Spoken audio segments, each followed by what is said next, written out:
morning, boys and girls. Today I thought I would read a Dr. Seuss book.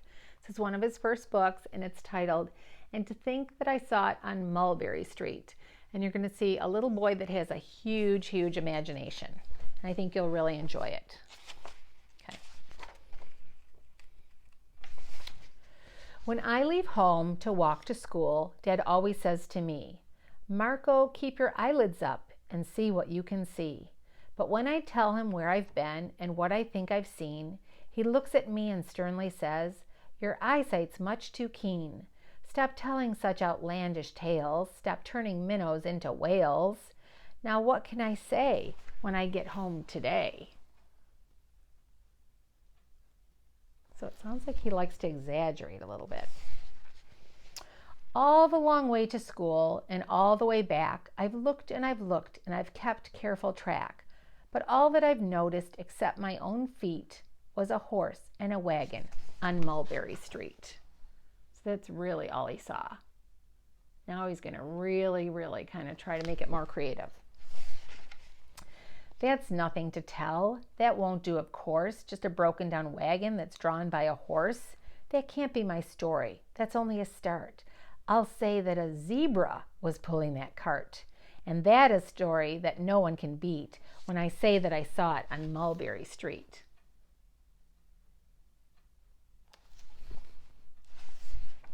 Yes, the zebra is fine, but I think it's a shame, such a marvelous beast with a cart that's so tame. The story would really be better to hear if the driver I saw was a charioteer, a golden blue chariot, something to meet, rumbling like thunder down Mulberry Street.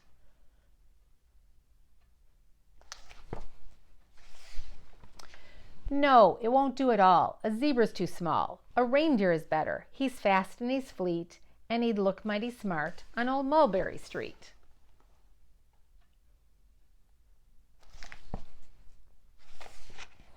Hold on a minute. There's something wrong. A reindeer hates the way it feels to pull a thing that runs on wheels. He'd be much happier instead if he could pull a fancy sled.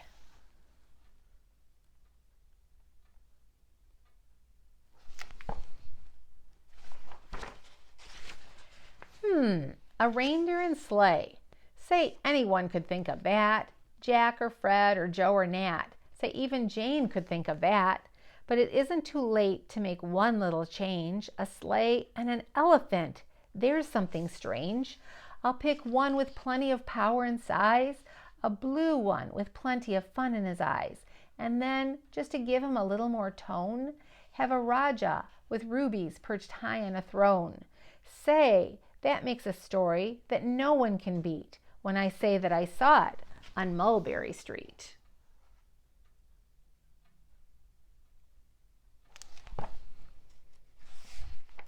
But now I don't know. It still doesn't seem right. An elephant pulling a thing that's so light would whip it around in the air like a kite. But he'd look simply grand with a great big brass band.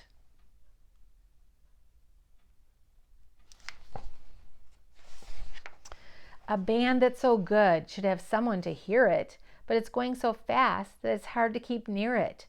I'll put on a trailer. I know they won't mind if a man sits and listens while hitched on behind.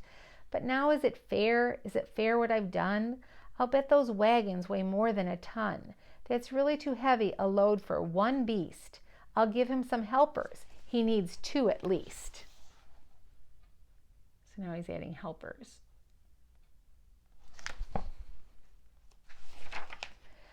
But now what worries me is this. Mulberry Street runs into bliss. Unless there's something I can fix up, there'll be an awful traffic mix-up.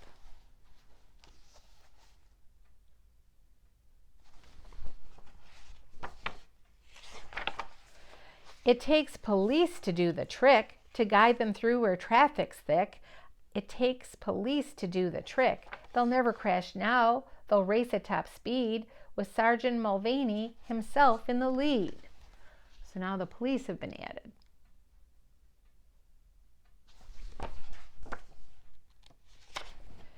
The mayor is there, and he thinks it's grand, and he raises his hat as they dash by the stand. The mayor is there and the aldermen too, all waving big banners of red, white, and blue. And that is a story that no one can beat when I say that I saw it on Mulberry Street. So wow, this is getting really full of people and animals.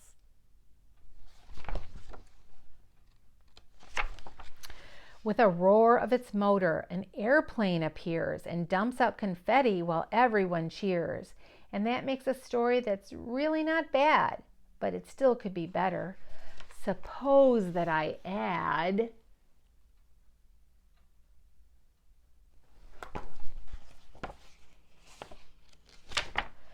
a Chinese man who eats with sticks, a big magician doing tricks, a 10-foot beard that needs a comb. No time for more, I'm almost home. Okay, so he keeps adding to this group.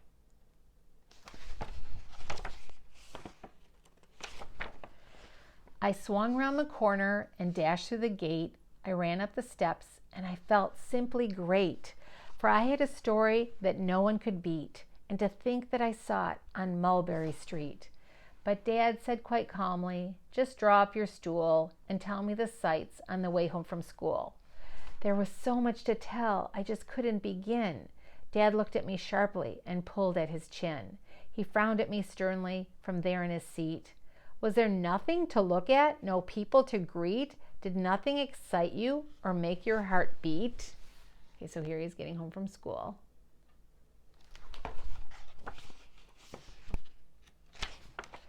Nothing, I said, growing red as a beet, but a plain horse and a wagon on Mulberry Street. So he ends up just telling him the truth, that he just saw a wagon and a horse. And he doesn't tell him his huge story filled with imagination. So I hope you enjoyed it, and I will see you next time. Bye.